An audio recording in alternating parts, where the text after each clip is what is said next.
news day continues here on One News Now. I'm Sean Yao. The Philippine Army is on the move to form a general court-martial against Brigadier General Jesus Durante, the alleged mastermind in the murder of businesswoman and model Yvonette Chua Plaza.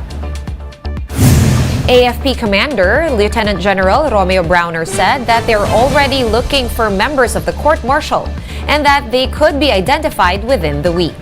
Aside from Durante, the military body will also be trying his alleged accomplices. Browner, however, clarified that no charges have been filed yet against Durante and his co-accused. Presidential Chief Legal Counsel Juan Ponce Enrile is threatening to have members of the International Criminal Court arrested if they enter the Philippines to investigate the war on drugs. To give us the details, we have Maricel Halili joining us live from Mandaluyong City. Mase, hi! What will be the basis for the arrest if the ICC members enter the country? Hi, Sean.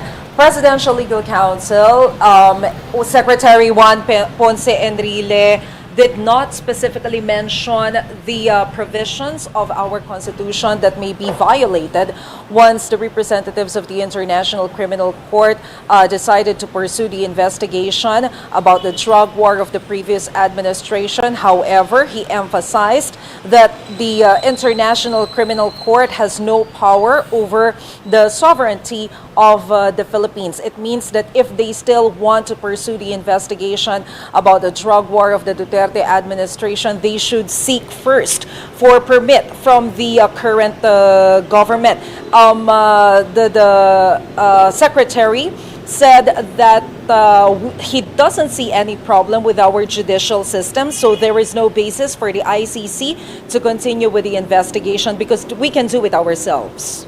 Right. Before the weekend, Mase, we had Secretary Enrile say that he has not actually discussed this matter yet with President Marcos.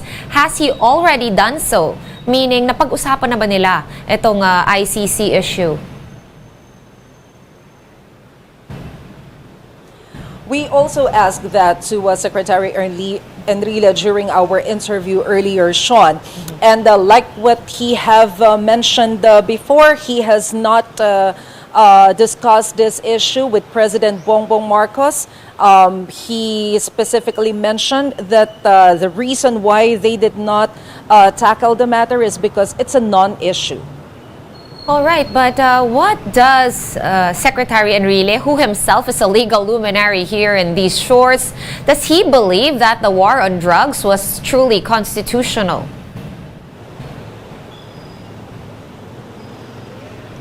What he mentioned earlier, Sean, is that he doesn't see any violation on the part of former President Rodrigo Duterte because what he did when he was still the chief executive of the country is just to follow his duties or to do his duties of implementing what is stated on the law. So he's just doing his responsibilities as a president. All right, Marcel, let's move on to another topic. We have President Marcos signing an executive order approving the Philippine Development Plan for 2023 to 2028. Any highlights of this plan? How is it different from the development plans of presidents past? That's right, Sean. As we speak, there is a forum among the members of the economic team of the president, as well as the other members of his cabinet at the PICC to discuss what they can do or what their departments can do to participate in this Philippine Development Plan, which will be implemented until 2028. This will serve as a roadmap for economic recovery of the Philippines, especially that we have suffered from the closure of economy for 2 years because of the pandemic. President Bongbong Marcos earlier mentioned that the focus of this PDP plan up until 2028 is to make sure that we are resilient, especially from disaster, and that we can give better lives for ordinary people. He actually recognized that we have better status when it comes to the gross domestic product, especially after the report of the economic team that we have reached 7.6% economic growth, which is higher compared to our target from 6.5 to 7.5%.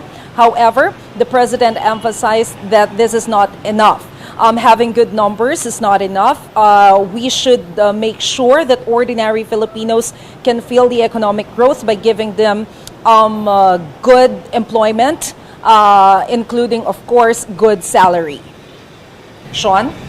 Right, thank you so much for all those updates. Maricel Halili reporting to us live from Mandaluyong City. Thank you, Mase. In other news, foreign tourists visiting the Philippines will be entitled to a VAT refund beginning next year. President Marcos has approved the tax refund plan to boost tourist arrivals in the country. The chief executive will be issuing an executive order to make the VAT refund official by 2024. And Senator Nancy Binay has welcomed President Bongbong Marcos' approval of the VAT refund program for foreign tourists. Binay says that the move will help kickstart the tourism industry and present the Philippines as an alternative shopping destination and make local brands more visible. With this, Binay is asking the Finance Department to present data on how much the program will cost the government. The senator is also looking at more incentives for local businesses that promote products that are made entirely here in the Philippines. For her part, Senator Grace Poe says there is still a need to consult experts on the matter to know the pros and cons of the VAT refund scheme. Moving on now to one farmers group or one infectious diseases expert noting a possible shift in vaccination priority once the global public health emergency is lifted. Speaking to One Balita Pilipinas, Dr. Ronjin Solante says that the general population might get a lesser share from the vaccine supply. Solante also echoed the Health Department's assurance that the Philippines is ready once the health emergency status eases. However, he is still recommending making the bivalent vaccine available to the vulnerable population. More stories coming your way after this quick break. Stay with us.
You're still watching One News Now. I'm Sean Yao.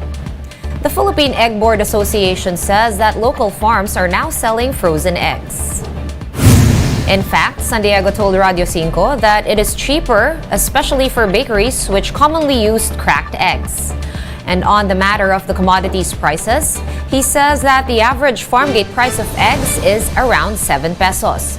He did note, though, that eggs sold in high prices or sold at high prices may have been from areas affected by the bird flu. This is following reports that the commodity is being sold in some markets for as much as 10 pesos per piece. Baka kasi yung mga matatas na ganyan, ito yung mga lugar na marami talaga namatay ng manok. Kamukha ng Central Luzon, Bulacan, Pampanga. Kung kokonti na yung supply na itlog sa isang lugar, baka mataas sa lugar na yun.